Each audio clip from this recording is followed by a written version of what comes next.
We're introduced to the female lead, Pam, who's still asleep in bed when her dog climbs on top of her, licking her ears again and again. It's Bob, a strong and healthy-looking Doberman. She finally gives in to his early morning excitement and grabs his leash. As she heads to the door, she admits to herself that this is something she must do every single day, rain or shine, take him on a walk. The moment she opens the door, he pulls her out in full excitement while she tries to calm him down. She tells us she sometimes calls him Bobby, and although he's a good dog, he never brings back the ball she throws, and he always chooses the exact spot she doesn't want him to pee at. Still, the walk ends and they return home. Our girl now gets ready to leave for work. She stretches out her hand toward him and says she has to go. He's sitting straight on the couch, and as if he understands, he places his paw on her hand. She hugs him tight and heads out. Just when we think that's the end of their morning routine, we see Bob remain by the door a little lonely. However, in the next second, something seems to catch his eye, and he rushes off with new energy, though we're not shown what it is. Meanwhile, our girl arrives at work, greeting everyone like usual. At her desk, her coworker and bestie, Anne, starts talking about her date, calling him a hottie. But she doesn't really listen. It's time for her usual doggy cam check-in. As the camera connects, she falls silent. Her bestie, who's clearly used to this, immediately asks what Bob had destroyed this time. Sadly, she's right. It's the couch cushions again. Our girl sighs, admitting that no matter what she does, her dog keeps destroying the apartment once she leaves. Her bestie calls Bob a nightmare, but our girl doesn't let her talk that way about him. However, just when we think she's done, she brings up something sharp, reminding her that she got dumped because of Bob. Her words sting, and we see the female lead's eyes widen. She remembers everything. How they fell in love 3 years ago, moved in 6 months later, and adopted Bob because he didn't want kids. But once Bob entered the picture, things changed. Her partner had yelled that it was either him or the dog. It broke her heart. Yet now, she's fully sure, no matter how difficult Bob is, she won't let go of him. Later, as she climbs the stairs back to her apartment, she thinks about her bestie's suggestion to hire a trainer. It actually sounds like a good idea, but there's just one problem. She has no one she can rely on, and she's broke since she now lives alone. With that same puzzled look, she walks in and calls for Bob.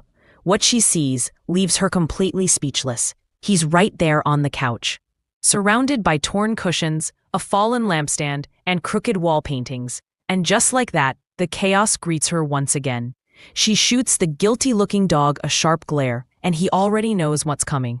She yells at him, calling him a bad boy as he tries to act all cute again. Somewhere above, a tenant sighs in frustration. There she goes again, he mutters, clearly annoyed. He gets up from his spot, throws on a shirt, and tells his own dog to wait as he heads out. Meanwhile, her voice softens. Bob gives her those sweet eyes she always falls for. At first, she resists, but just like always, she gives in. She tells him not to do it again, grabs the leash, and they head out. As she locks her door, the man from upstairs stands behind her, clearly about to say something, but she doesn't notice. Her eyes are on Bob, who's pulling hard on the leash. She asks him to wait a second, but he's too excited. In one big jump, he's flying down the stairs. She panics, still holding the leash, and her heels make things worse. She's about to fall when the tenant who wanted to say something earlier catches her just in time. A hand wraps around her waist while the other grabs the railing. She never lets go of the leash. Her eyes widen. Who is this? Deep voice? Smells like cigarettes and vanilla? She thinks, frozen in his grip. He asks if she's okay. She nods quickly, still unsure how to feel about the sudden closeness. They part. Her hand brushes off his neck, and she notices a tattoo. She can't help but wonder who this guy is. He tells her to control her dog better and not wear heels next time.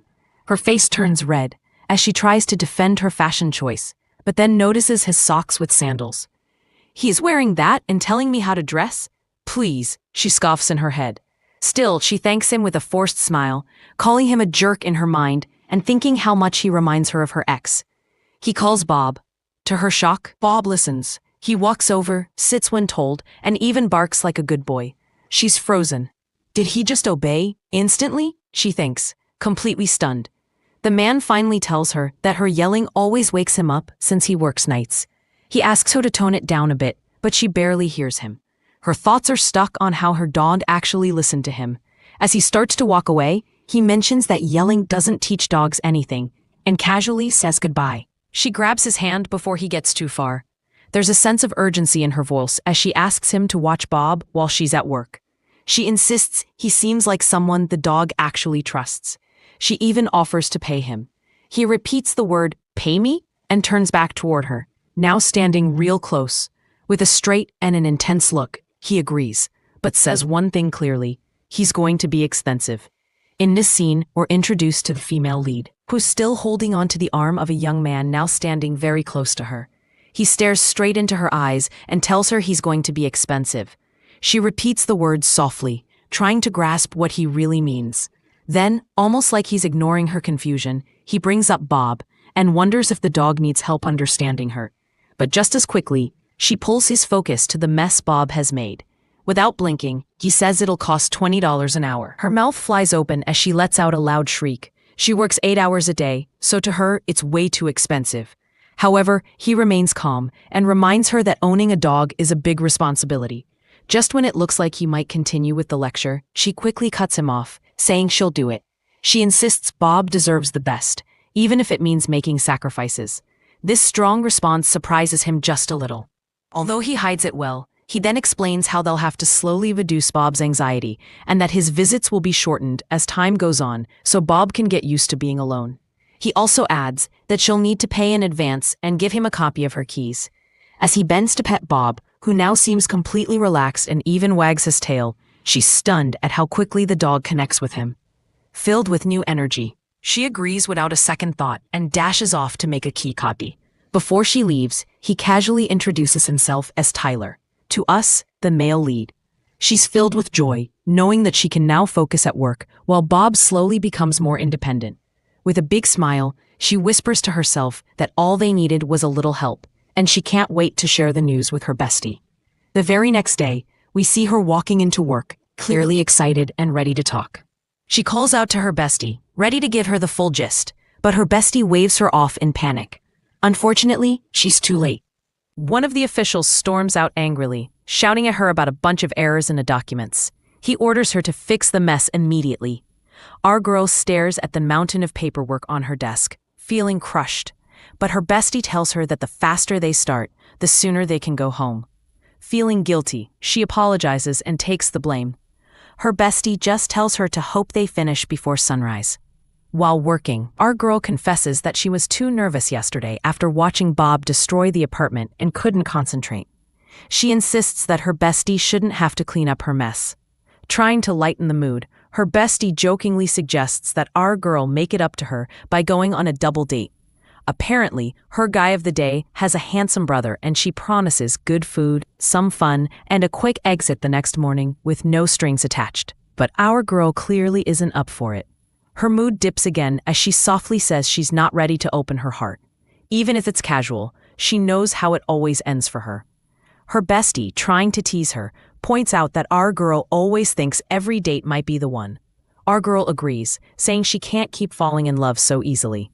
But just as things start to brighten again when our girl mentions Bob, the loud voice of the same official interrupts them, scolding them for gossiping at work. They jump in shock. The man warns them that it's not a playground, just as another coworker steps in to calm him down. He tries to joke, saying women just need to talk about shoes and shopping to function. But at least they're nice to look at. Sadly, both men chuckle, clearly on the same page. Our girl and her bestie shoot a pissed and annoyed look at both the official and coworker, who laugh in sync. They both imagine dealing with them in the future. However, they both go right back to work like nothing happened.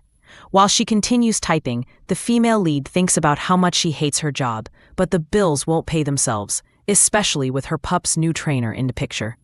In fact, the only thing keeping her going is counting down the seconds to break time. They both keep staring at the clock, and finally, the moment arrives. Just when we think they might whisper it, they both scream out loud at the same time. It's lunchtime.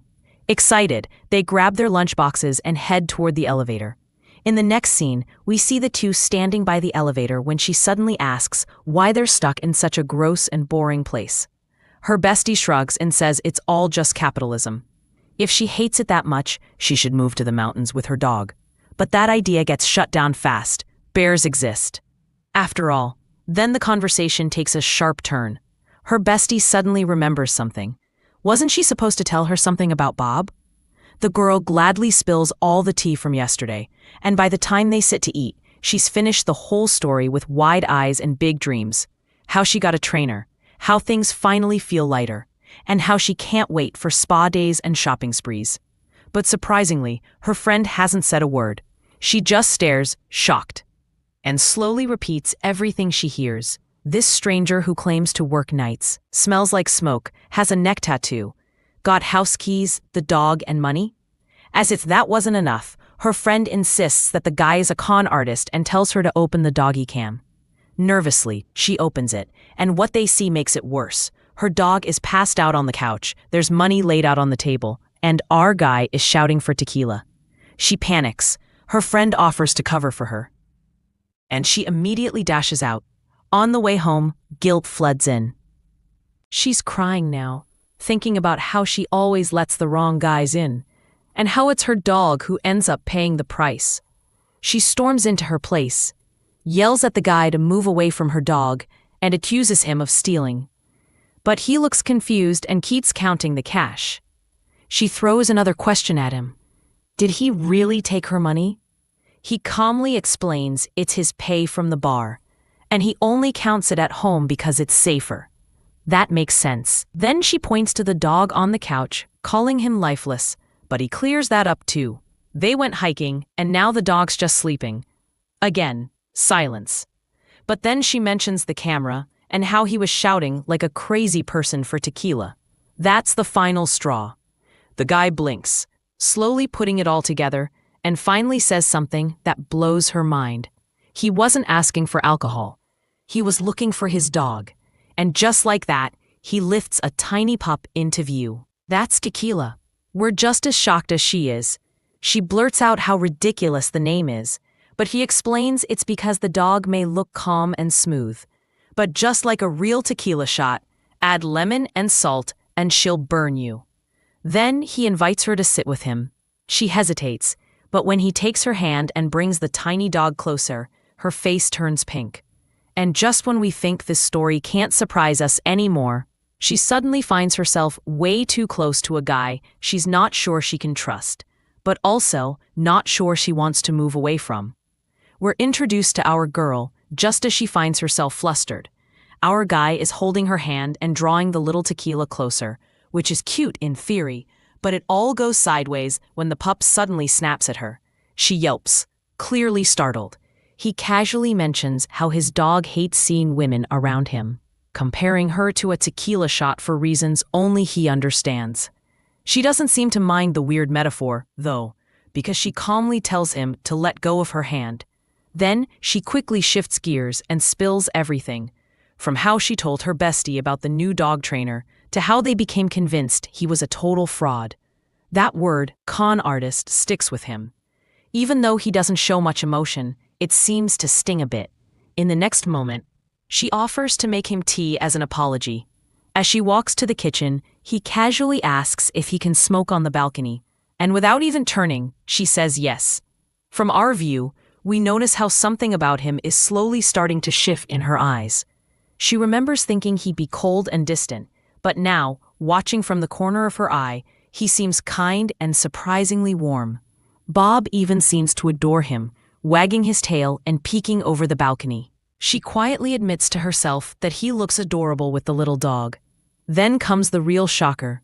Her heart starts racing. Her face flushes again. She tries to calm down, reminding herself that he's still a stranger. She returns with the tea and offers him sugar or milk, to which he says sugar only, thanking her with a soft tone.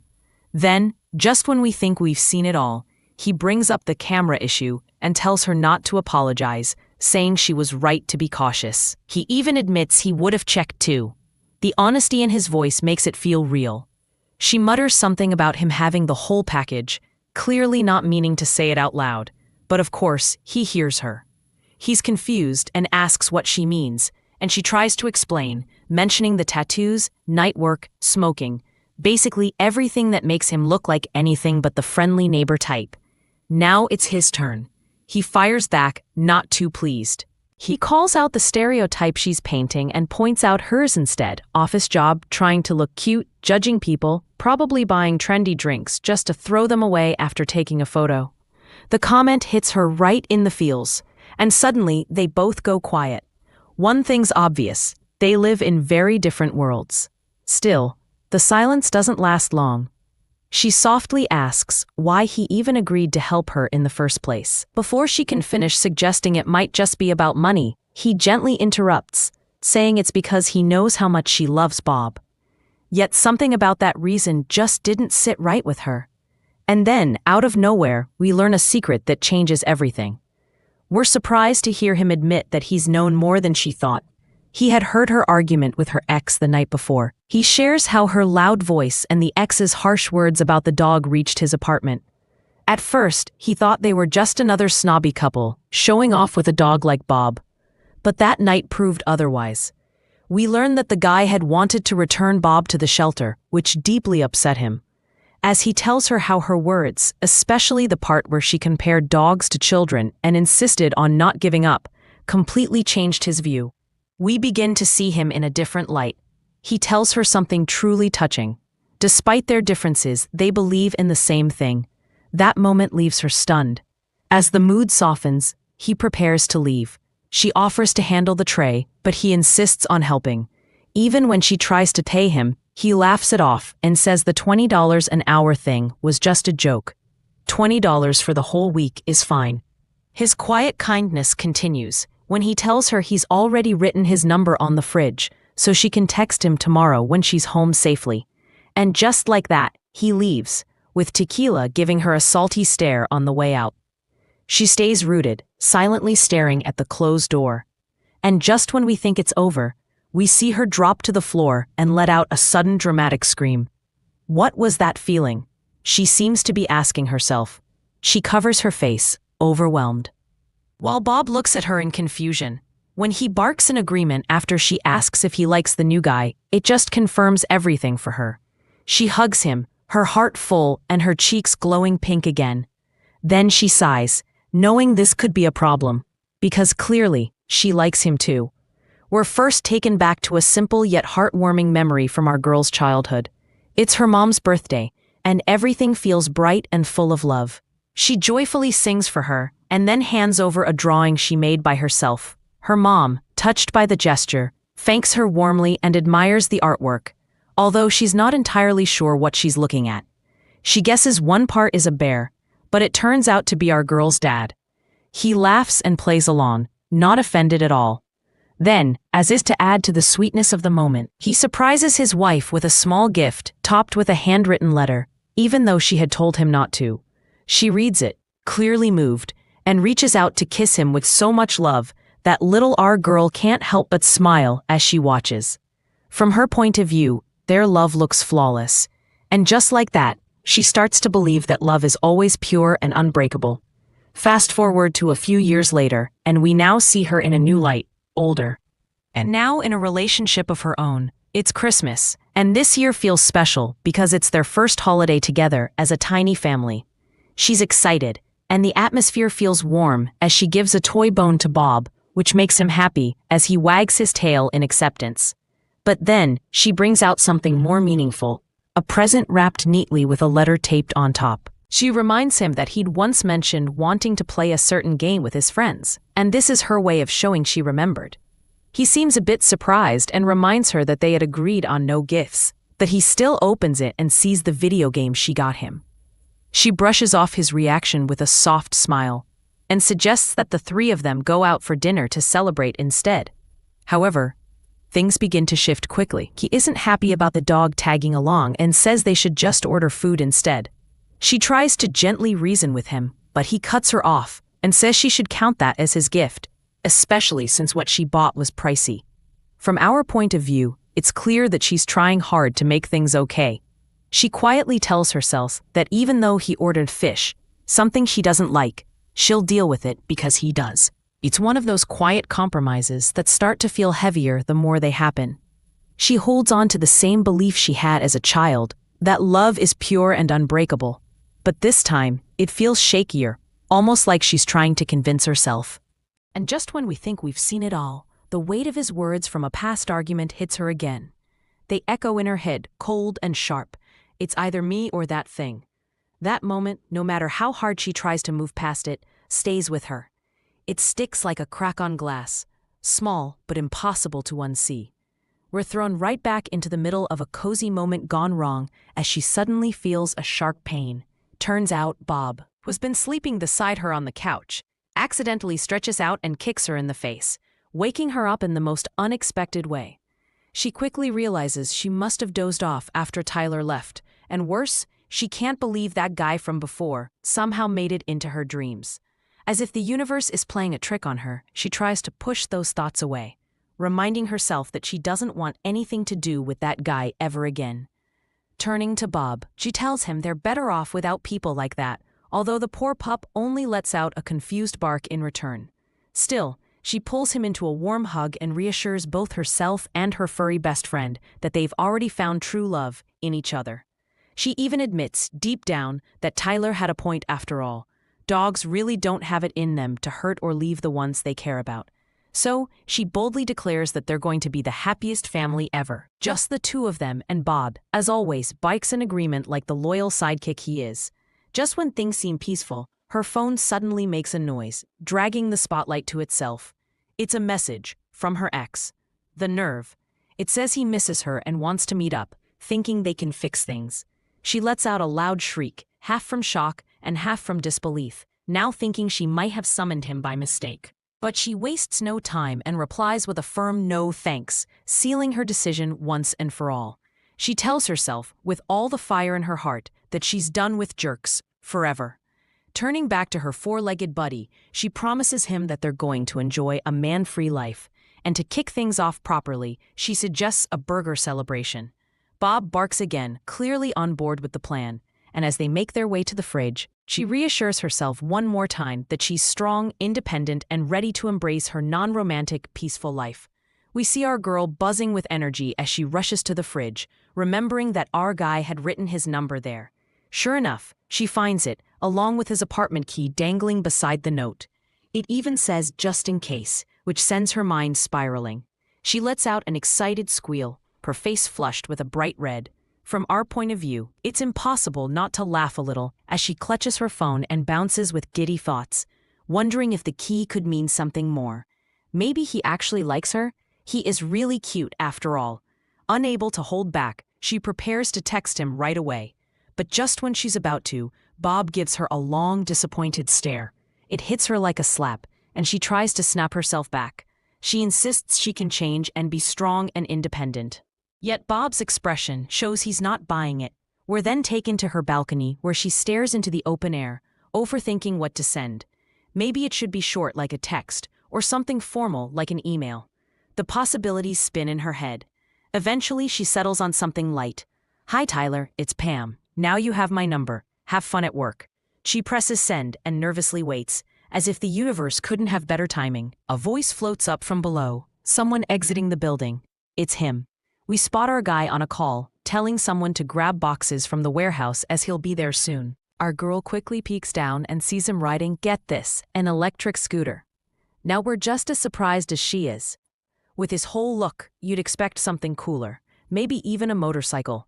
Yet here he is, scooting along like it's no big deal. She now wonders if that's actually how he gets to work every day. Then things get hilariously awkward. Right after ending his call, he goes through his phone, and from where we're sitting, she starts panicking because it looks like he's reading her message. She tries to reassure herself that there's no way he'd look up. But just when she thinks she's safe, he tilts his head toward her balcony. She immediately ducks, heart racing, face burning, and totally in disbelief. She tries to play it cool, whispering to herself that she dodged him fast enough. Surely she's fine, right? Right? Even though everything about her says otherwise, she clings to that fragile hope. And then her phone dings. What comes next is both adorable and terrifying. Our guy had sent a photo, of her balcony, with Bob and a little bit of her head still peeking after she ducked. The message simply says, "Good night." Her whole body freezes as she gasps. He totally caught her. She peeks over the balcony just in time to see him speeding away on his scooter. As she watches him disappear, one final thought pops into her head. She looks at Bob with a small, awkward grin and admits that even though she once promised it would always be just the two of them, maybe, just maybe, there's room for one more. At work the next day, we see our girl walking through the hallway with some files in her hand, probably heading to make copies. But just when she turns a corner, her bestie slams her hand to the wall right in front of her and blocks the way, now standing face to face with her. From the look on her face, we already know something's coming. And just like we thought, she demands answers, complaining about how much makeup she had to wear and how she was up all night worrying. The female lead apologizes for forgetting to call, but that's not enough to calm the storm.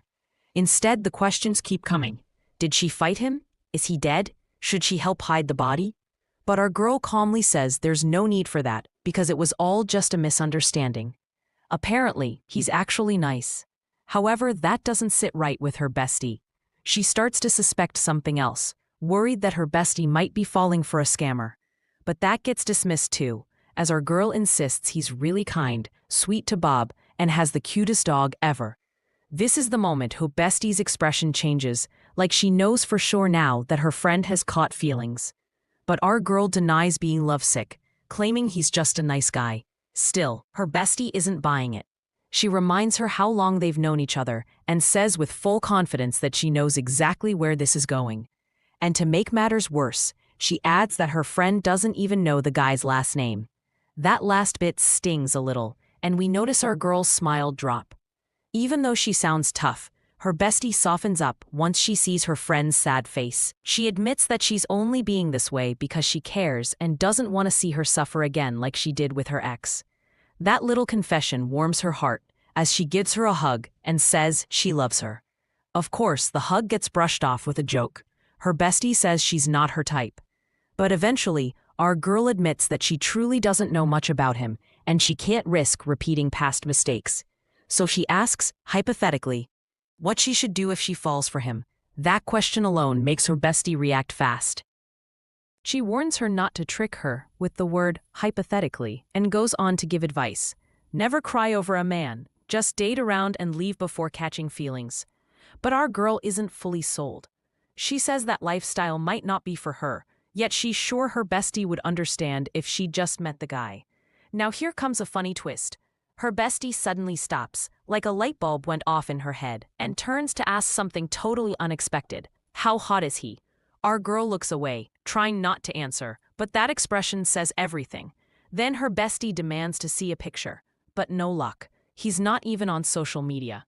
That only pushes her even more.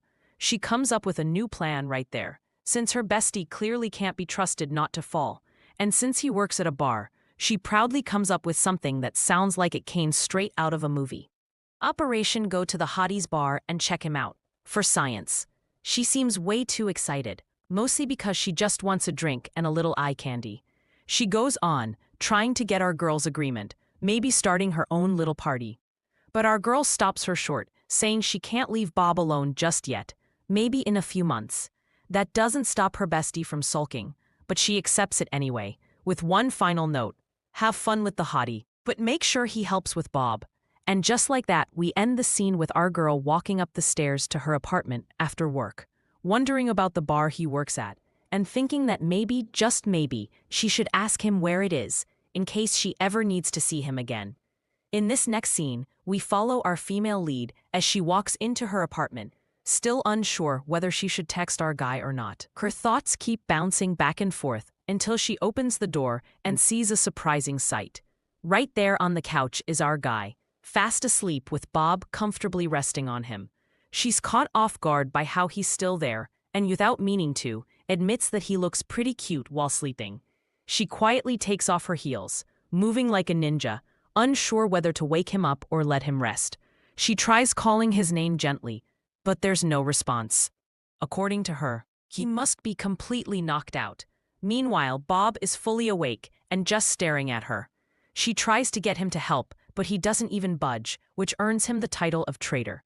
Now, as if we weren't already nosy enough, we get to watch her crouch beside the couch, her face way too close to his. She starts thinking about how hard he's been trying, working all night, caring for Bob, still showing up for everything. No one has ever cared for Bob this much before. And that thought hits her in the heart. She rests her head next to his, unable to take her eyes off his face. The guy isn't just good looking, there's something more. She's falling, slowly, and just when she starts leaning in, clearly about to kiss him, a small sound interrupts the moment. Tequila, his tiny dog curled up behind his head, decides she's had enough of this suspicious closeness. She growls and barks, basically warning her to back off. And just like that, he wakes up to find her inches from his face. The two stare at each other, frozen. She looks like her cheeks are about to melt. But in the blink of an eye, he shoots off the couch, asking what time it is. She stammers out that it's around 4-something. He panics, realizing he's late for work. She tries to explain that she was only trying to wake him up, but he apologizes, thanks her, and rushes out. Left alone, she's still kneeling on the floor, hugging Bob, trying to calm herself down. Bob, as usual, is completely unbothered. She complains about being ignored and even yells at him, but he remains uninterested. She didn't get the name of the bar, which was part of her plan, but as she hugs Bob tightly, she admits that at least she got to see him again. As if the scene wasn't sweet enough, he pops back in just to drop off Tequila, who runs straight into the room. But wait, we get a peek at a new side of him. He bends slightly, clearly still thinking about how close they were just a few moments ago, and this time, it's his turn to blush. The next morning, our guy steps into our girl's place with a cheerful greeting for Bob, but it's oddly quiet. No fluffy welcome, no tail wag, nothing. He calls out again, but Bob seems to have ghosted him. Just as he starts wondering if the dog joined a circus or something, our girl bursts in, looking like she's racing against time itself. Bob's leash in one hand and her phone in the other. She's full-on panicking, babbling about how late she is and how her bestie needs to cover for her or her job's going up in flames. Our guy's just standing there, confused, but also kind of amused, especially when she explains that Bob turned their morning into a full-blown marathon and wouldn't stop playing. He glances at her feet and makes a comment about her heels not being the best choice for a dog chase, which earns him a dramatic defense speech about wake outfits and having no time. Naturally, the conversation turns into a debate over the practicality of running in heels. Our girl insists she's under enough stress without his fashion critiques, but our guy fires back that chasing a hyper dog in heels is basically Olympic-level bad decision-making. Right in the middle of their mini fashion war, Bob spots Tequila and makes a run for her with his leash still in our girl's grip. She gets yanked straight into our guy like a cartoon character, crashing into him while trying to grab the wall for balance. Now they're awkwardly frozen, her face way too close to his, heart skipping beats like a bad drum solo. He gulps, looking everywhere except her eyes, and awkwardly reminds her that she's late, which makes her spring out of the apartment faster than Bob chasing squirrels.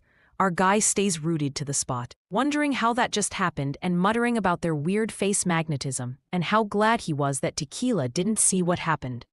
Our guy crouches down in front of the dogs and starts testing Bob's obedience. Shockingly, Bob listens perfectly, even shaking paws like he's done this all his life, until our guy says, "the other one," and Bob just stares. Tequila steps in with a subtle nudge, like a teacher whispering the answer during a test. And Bob confidently corrects himself. Our guy's impressed but also confused. Why doesn't Bob listen to our girl like this? Later that day, our girl returns home with that "today was a disaster" face, barely getting the door open before our guy surprises her with a sneaker offering like a weirdly thoughtful shoe salesman. He wants to go for a walk. She's too tired to argue, switches into the sneakers and joins him. Turns out, our guy has the day off but refuses to rest until he figures out the Bob mystery. Our girl's caught off guard by how much he cares. He brushes it off like it's no big deal, but says it's time to test things out. He unclips Bob's leash and tells him to go, and just like that, Bob's off like he's auditioning for a dog Olympics. Our girl watches, stunned by his energy, joking that our guy's lucky to have Tequila, who's so calm, except she isn't. Our guy proudly warns her not to underestimate his speed demon, and the second Tequila's leash is off, she blasts off too. Now both dogs are zooming around each other like they're in a chase scene from a cartoon. Our guy casually observes that just like kids, they need their playtime. Our girl is off to the side snapping photos like a proud mom, completely enchanted by the cuteness overload. Our guy casually lights up a cigarette and tells our girl to call Bob like she always does. She doesn't believe it'll work, but gives it a shot anyway. The moment she sings out her over-the-top baby voice, our guy nearly chokes on his smoke. He points out she didn't even say Bob's name properly and scolds her like a coach yelling from the sidelines. He tells her to be firm, not loud, just clear and direct. Our girl tries again with a very unsure, "Bobby, come." But Bob clearly isn't buying it. Our guy steps in closer, smelling like a strange mix of vanilla and burnt stress, and gives her a little pep talk about consistency. Our girl shrugs and tries again. "Bob, here," she commands. And finally, Bob perks up and comes running. She looks like she just won the lottery. They high-five in celebration, and Tequila, clearly not amused by the bonding moment, stares them down like a jealous sibling. Our guy admits he's no dog whisperer, just a guy who has watched a little more videos online than her. She asks him to teach her more, and right before he answers, Tequila tries to pee on her.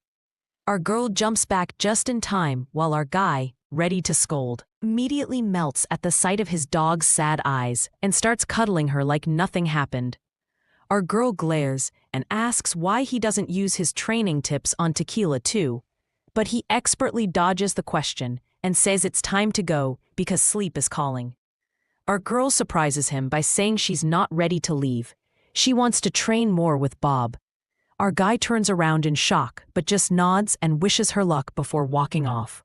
She thanks him and heads the other way, and he can't help but turn around for one last glance at her and Bob. Holding Tequila in one hand, his shirt shifts, revealing part of a tattoo he usually keeps hidden. His smile fades as he whispers to her quietly, telling her it's not what she thinks and that it'll always be just them. The next day, we see our girl returning from work with her bestie, and the first thing we hear is her voice calling out with excitement. It doesn't take a second before the little one reacts, running to her as she smiles proudly. Nothing's broken this time, which already feels like a win. Her bestie, always the lively one, steps in and tries to lure him to a pancake outing, but he skips right past her, sticking close to his mom. She doesn't mind though. Instead, her eyes start skimming about the place. She's curious, asking about the guy she clearly hasn't forgotten. However, she's told that our guy usually leaves an hour before our girl gets home, and they barely even cross paths. That little fact doesn't hold her back though, because she has something up her sleeve, literally. Just when we think this is just a regular hangout, her bestie tells her that she brought a gift, and our girl is completely caught off guard. It isn't even her birthday, as her bestie hands it over. She says our girl's been really tense lately and needs this more than anything. Our girl agrees that last month was rough and keeps saying thank you as she opens the wrap, but as soon as she sees what it is, she goes totally quiet and not in a happy way. Her bestie, however, grins and drops the big line, "There'll be no more guy troubles." Our girl reacts right away, calling out what it is, and yes, it's that kind of gift. Her bestie still believes it's better than having a man. But our girl doesn't buy into that at all.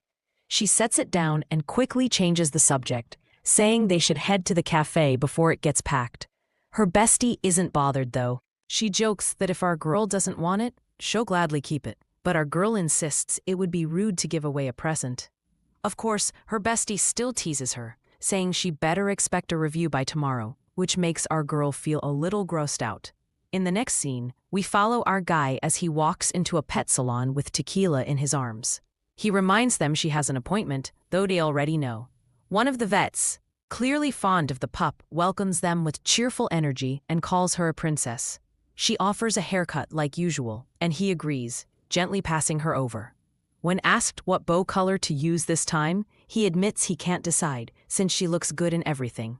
We can tell they've done this before, but then something changes. As the vet talks about a new style, his attention shifts to a picture on the wall behind her. Suddenly, his face drops. He touches his chest, right where a tattoo is hidden, and it's clear something painful just came back to him. The vet keeps talking, but he doesn't hear a thing until she finally gets through. He snaps out of it and apologizes, clearly shaken. When she turns to see what he was staring at, it's obvious she knows. Her smile is soft, and she gently tells him that even though they don't speak anymore, the woman in the photo is doing well, and maybe he should reach out someday. He looks stunned, like something just hit him all over again. She can tell he's not really okay, and she keeps watching him, but then he blurts out what's really wrong. He can't find his wallet. That realization sinks in fast, and now he's holding his head upset. Meanwhile, back at the cafe, our girl and her bestie are finally sitting down with the strawberry pancakes and mimosas they were so excited about. We're introduced to the loudest table at the cafe, where two friends laugh louder than anyone else around. Even though people nearby glance over with discomfort, covering their ears or giving side eyes, none of that bothers them. In the middle of this, our girl stretches her phone out to her bestie and begs for a picture, wanting to post it online. But just as her bestie lifts the phone to snap a shot of our girl and Bob with a stack of pancakes, a call pops up. It's our guy. Our girl checks if someone's calling her, but her bestie answers it herself before she can react. With a playful grin, she greets him and teases him about the female lead's hotcakes. Confused, he listens on the other side while our girl shrieks and snatches her phone back. Just then, a waiter walks up and politely tells her bestie she's being too loud. He also mentions that he'd been knocking on our girl's door earlier, but got no answer. She explains they're at a cafe and asks if he needs something. He says he lost his wallet and wants to check her apartment. And she agrees, surprised since he has a key. In the next scene, we follow him as he walks into her place, still on the phone with her. He apologizes for the bother, saying he had nowhere else to check. She reassures him, trying to keep her bestie from poking around too much. He jokes that the apartment feels weird without Bob, and she laughs, agreeing that it must feel empty. While searching, he overhears her scolding her bestie to drink her mimosa, curious. He asks if she likes them, and she quickly says yes, explaining it's their little Friday tradition with pancakes. He chuckles, saying it sounds fun. She asks if he has any plans for the day, but before he answers, something under the couch catches his eye. It's his wallet. She's relieved when he tells her he found it. Meanwhile, Bob hears his voice and starts wagging his tail and sniffing the phone. Her bestie watches as our girl can't stop laughing and smiling. Then, he notices a small box and picks it up, asking if she got Bob a new toy. She seems confused, and her bestie repeats his words aloud. He describes it as a plastic hot pink bone. Just when we think we've seen it all, her bestie suddenly spits out her drink, now realizing what it is. It's the gift she gave our girl, a toy definitely not meant for the dog. That's when our girl's face changes, her eyes wide with realization. She tries to stop him, but it's already too late. He reads the label and goes quiet. His voice drops as he simply says she should enjoy it, then quickly ends the call, claiming he has to take another one. That one sentence stings more than anything. We can almost see our girl's soul leave her body in pure shame. Trying to make light of it, her bestie nervously says at least now he knows her taste, which only makes things worse. Meanwhile, as our guy heads back to his place upstairs, he hops on another call. This time with the vet. He asks if he can pay later, and she agrees, joking that he owes her a snack. He thanks her for the grooming job, saying Tequila looks great. Curious, she asks why he sounds happier now compared to earlier when he left. He's caught off guard by the comment, not realizing how his mood had shifted. The vet jokes that maybe it's because he found his wallet. He agrees, but from the tone in his voice, we know, and so does he, that it's something more than just finding a lost item. We're introduced to our female lead on a Saturday morning. Normally, people would be thrilled it's the weekend, a break from work, a slow start to the day. But not her. She's actually a little disappointed, since it means she won't get to see our guy. He doesn't train Bob on weekends, so no work means no our guy. As she removes her face care and makes some coffee, Bob barks with all the excitement in the world, clearly ready for their morning walk. She begs him to give her just one sip before they head out, but his energy refuses to take a pause. While cuddling him, coffee still in hand, she jokes about how lucky he is to spend every morning with our guy. Deep down, she finds herself wishing it was Monday, as odd as it sounds, just so she could see him again. Right after finishing her coffee, She puts on her shoes, attaches the leash, and walks to the door. She tells Bob it's his choice, beach or park. And just when we think this is another typical morning stroll, Bob barks, and a familiar voice answers at the same time the door swings open. It's our guy, standing there with Tequila in one hand and her leash in the other. He casually asks if they want to join them at the park. She stands frozen, wide-eyed and stunned. Inside, all she can think is how she suddenly loves the weekend again. Bob clearly approves, wagging his tail as he happily greets his furry friend. She nervously tries to impress him by pointing out her sneakers this time, no heels. His response is awkward but friendly. Eventually, they arrive at the park, where she sits on the grass while the others play fetch. From our point of view, she's caught in a peaceful, perfect moment, watching someone she likes play with her dog as if they've always known each other. It's everything she had hoped for, even if unexpected. However, her attention shifts to the little one beside her, who clearly doesn't want to share that peace. While the furry girl shows no interest in bonding, she still tries to be polite and ask for friendship. Unfortunately, she's met with a firm shake of the head, followed by a cold growl, and then silence as the tiny fluff marches off into a bush. Curious and slightly annoyed, she follows behind, only to find her perched like royalty on a stone throne inside a tree, surrounded by roses. Of course, we're just as surprised as she is. A throne? Seriously? Right then, our guy returns with Bob and notices her missing. When he finds her, he casually teases her, asking if she got lonely. Embarrassed, she explains that his little princess needed her royal seat, but he doesn't seem too concerned. He calls her back lovingly, and she obediently returns. When our girl questions his blind devotion, he defends it, claiming that Tequila is royalty and will always be treated that way.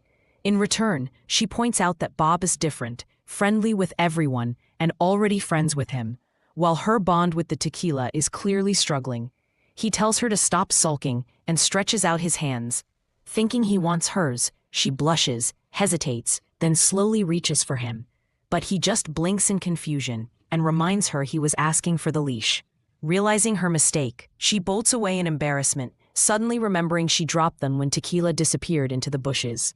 We follow our girl as she quickly dashes off, leaving our guy behind with a short laugh, clearly confused by her sudden rush. Nonetheless, she finds what she was looking for and returns to him, and now the two head back home with Bob and Tequila both on leashes this time.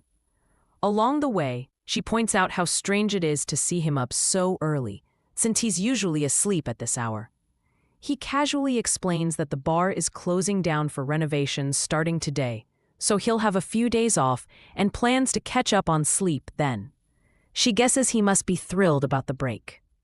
But to her surprise, he says he actually enjoys working, especially making creative drinks and seeing people happy. He adds that he's excited to see what his bar area will look like after the changes.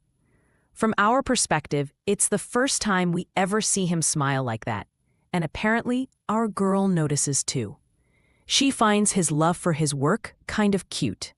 He shifts the focus and asks about her job, and she tells him she works in a marketing office in the admin department, which she calls boring. Without missing a beat, he tells her to get a new job then. And just when the vibe seems easy, we're jolted by a moment. Someone on a bicycle, completely lost in music, nearly crashes into her. In a smooth and unexpected move, he gently pulls her by the waist to safety, lightly warning the biker and urging her to continue what she was saying. But it's already too late. Her heart is racing, her face turns bright red, and she's struggling to pretend it's no big deal. She barely manages to speak, saying she'll probably stick with the job, now avoiding his gaze. And just when we think she might be wondering what he thinks of their closeness, the universe tosses in a curveball. A woman at a game stand calls them a pretty couple and encourages them to join a spring raffle with a shot at a Caribbean trip. Our girl tries to explain that they're not actually a couple, but to her surprise, he wants to join the raffle and asks for a ticket. A woman explains the prize colors: gold, purple, blue, and white. As she turns the handle, our girl's mind goes wild thinking about a possible trip, imagining outfits, hotel rooms, and maybe shopping. Finally, a blue ball rolls out. Third prize, a bottle of wine. She's clearly disappointed, but once again, he's full of surprises. He's thrilled, telling her it's a rare French red wine and exactly what he hoped for. She wonders if it's really that special, and he starts explaining, but then suddenly stops. A better idea hits him. He asks if she's free tonight and invites her to dinner at his place, saying he has the perfect steak for the wine. Her heart skips a beat, and before she knows it, she agrees, offering to bring dessert. He smiles, seals the deal, and jokes that his bed is calling him. As they walk, she wonders to herself whether this counts as a date, and quietly hopes life is finally picking up again. They reach the building and start climbing the stairs when he gives her a helpful suggestion: to take Bob on longer walks before work. It'll help use up his energy, so he won't go wild when left alone. She nods, thinking that made a lot of sense, but just when the mood seems calm again, Bob suddenly stops, his eyes fixed on something, or rather, someone, but not in a good way. Before she can figure out what's going on, a voice cuts through the moment. Standing in front of her door is her ex, casually calling her babe and complaining about how long he's had to wait. He wears a smug expression, as if nothing's wrong, and then, locking eyes with the man beside her, he sharply asks who he is. Just like that, the atmosphere completely shifts. We're introduced to our girl standing just outside her apartment, when out of nowhere, her ex shows up with a face that acts like he still has a say. Prosody. Without even greeting her, he throws out a question, asking who the guy beside her is, as if he still has that right. Before she can even respond or question what he's doing here, he repeats the same question again, now a bit louder. And just like that, our guy speaks up without hesitation, telling him that he's Bob's trainer. There's a firm look in his eyes as he stares back at the intruder, matching his energy without saying anything more. The two men lock eyes for a moment, a silent tension in the air, but our guy simply continues on his way to his own apartment like it's nothing. After a brief pause, she finally finds her words and asks what he's even doing there. His answer feels way too casual, saying he just came to grab a few things he left behind, and that it'll only take a minute. She asks what exactly he left, and he vaguely replies that it's just towels and some other things. It's clear he doesn't even know what he's talking about. Still, she lets him in. But before they can take another breath, he suddenly calls out to our guy again, with a smug, "Hey," pretending to be friendly. Our guy pauses his walk. Then comes the part that makes our skin crawl. He sarcastically thanks him for taking care of his girl, like our girl is some package being handed over. Our guy doesn't bother replying and just walks away. But we, just like our girl, catch the twisted meaning behind his words. She turns back to him, clearly upset, trying to ask why he said that as if things between them are fine. But he shuts the door in her face, killing the conversation. The silence that follows is heavy. She avoids eye contact, trying not to shake. He breaks the quiet, pretending to act sweet now, asking if she isn't happy to see him. She stays calm and politely asks him to just take what he came for and leave. But instead of listening, he suddenly touches her neck and sniffs her hair, telling her how wrong he was and how much he still loves her. It's so sudden that for a second she just blinks. Then she repeats his words back to him, almost like she can't believe them, and removes his hand from her neck. That's the final straw. She finally lets it all out, telling him she's not his babe or girl, that she already made her choice and he needs to get out. Just when we think he'd be speechless, he fires back in disbelief, asking if she's really willing to throw away 3 whole years. He tells her not to be dramatic, brushing everything aside like it's nothing. She repeats that word, shocked that that's how he sums it all up. Her voice shakes for a second, but she catches herself and lets him have it. She thanks him, not because she's happy with him, but because their breakup led her to Bob. And now, she finally knows what real love feels like. As she looks at Bob with a soft smile, she tells him that they're doing just fine without anyone else. That moment should have ended everything right there. But instead of leaving quietly, he smiles, only this time it's the creepy kind, and says she's actually right. Then, as if he's making some grand claim, he says they both adopted Bob, and since she's had him for 2 months, now it's his turn.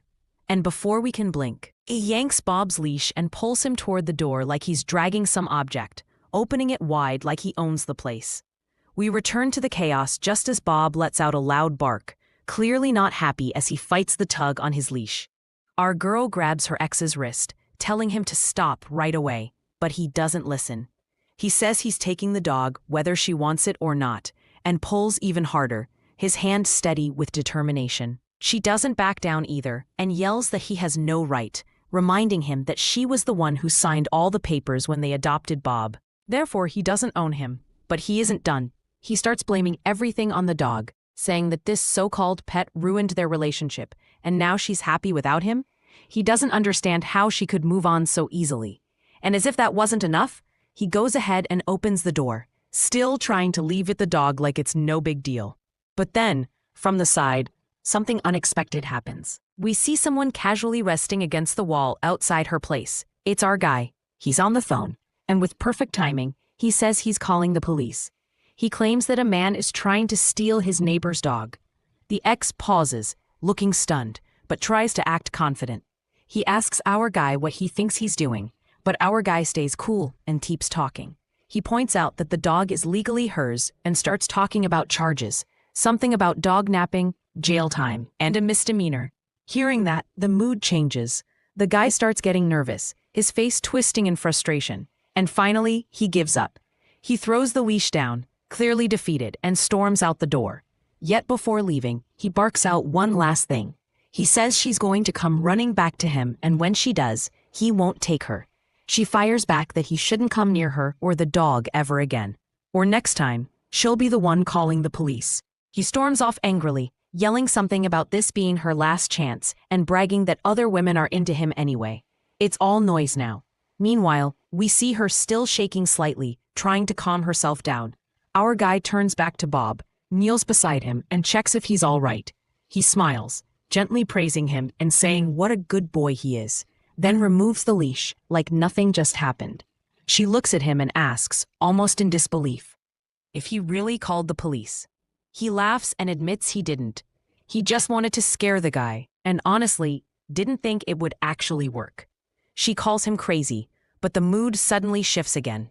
Before he can joke or explain, we watch her collapse into Bob, hugging him tightly and crying hard. She keeps saying sorry over and over, as if trying to make up for everything at once. From where we're standing, the scene is heavy. Our guy's face changes, his eyes wide with surprise, and just when we think he'll tease her again, he doesn't. He stares at her for a moment, clearly feeling something shift inside. Her tears remind him of something we don't get to see, and softly, almost like he's talking to a memory, he whispers for her not to cry. Not her, not our girl. Then his hand reaches out toward her, like he's trying to fix something he doesn't know how to explain. If you're eager for the next chapter, drop a comment expressing your interest in a part 2. Don't forget to subscribe and ensure to hit the notification bell to stay updated. Until next time.